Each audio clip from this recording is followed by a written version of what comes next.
দুঃখ লাগা একটা কথা, আজকে আমার সমাজের মুসলিম যুবকেরা, বয়োজ্যেষ্ঠরা অকাল সম্পত্তি কী জিনিস তারা জানার চেষ্টা করে না। হাজার হাজার কোটি কোটি টাকা মুসলিম সমাজের মুসলিমদের অকাপ সম্পত্তি, সেটা বিভিন্ন মানুষ লুটে ফুটে খাচ্ছে, তার দিকে আমরা কোনো খোঁজ রাখি না। আজকে হাত থেকে যেতে চলেছে।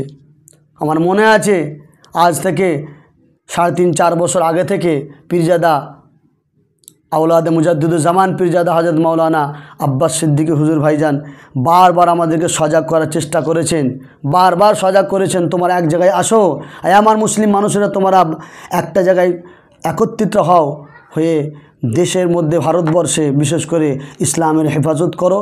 ইসলামের শুধু নয়, ন্যায়ের হেফাজত করতে বলেছেন, অন্যায়ের থেকে দূরে থেকে এই সমস্ত জিনিসের হেফাজত করতে আমাদের বারবার বলেছেন, ডাক দিয়েছেন, কিন্তু আমরা তার ডাকে সাড়া দিই না। উপরন্তু আমরা যে যার মতো জায়গা থেকে তাকে অকাট্য ভাষায় উল্টোপাল্টা গালিগালাজ আমরা করেছি। আমি সকলকে অনুরোধ করব, সাবধান হয়ে যান, একটা প্ল্যাটফর্মে আসার চেষ্টা করেন।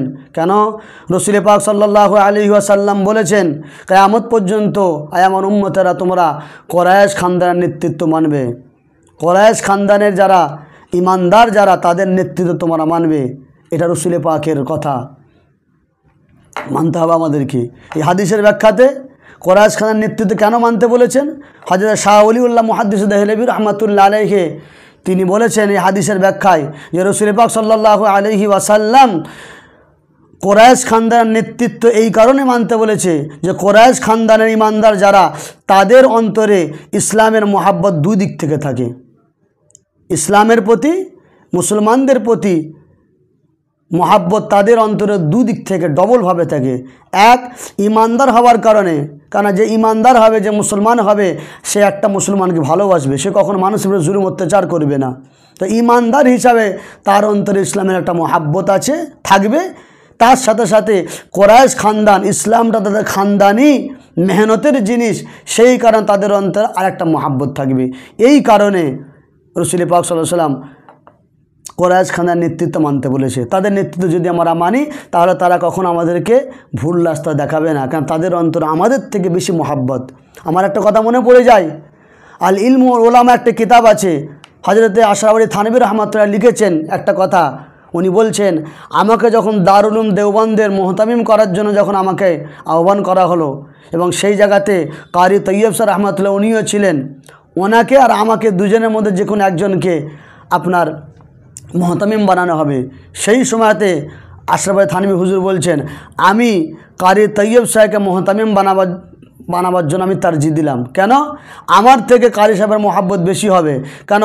দারুল উলুম দেওবন্দ কারি সাহেবের দাদা কাসিম নানতুবির হাতের তৈরি রাহমাতুল্লাহ আলাইহি, ওনার হাতের তৈরি। তো ওনার বংশ, ওনার বাপের জিনিস, ওনার দাদার জিনিস, সেই কারণে ওনার মহাব্বত বেশি হবে।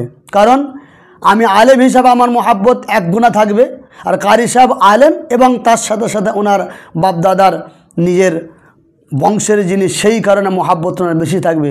সেই জন্যে আমি রাসূলুল্লাহর হাদিসটাকে ফলো করে, শাহ ওলিউল্লাহ হুজুরের কথাটাকে ফলো করে আমি কারি সাহেবকে দারুল উলুম দেওবন্দের মুহতামিম বানাতে আমি তারজিহ দিলাম। আলেম ওলামাও তারা সকলেই এই জিনিসটা বিশ্বাস করেন। আমি একটা ক্ষুদ্র আলেম হয়ে, ছোট্ট একটা মানুষ হয়ে আমার সমাজের সমস্ত মুসলিম জাতির মানুষকে আমি অনুরোধ করে বলবো, হাত জোড়কে অনুরোধ করে বলবো, আপনারা এদিক ওদিক দৌড়োদৌড়ি না করে, এদিকে ওদিকে ছড়িয়ে ছিটিয়ে না গিয়ে আপনারা এক জায়গায় জড়ো হয়ে কুরাইশ খানদান নেতৃত্ব মানেন। আজ দেখবেন ইনশাআল্লাহ দুনিয়া তো আমরা আস্তে আস্তে কামিয়াব হব, আখিরাতেও আমরা কামিয়াব হব।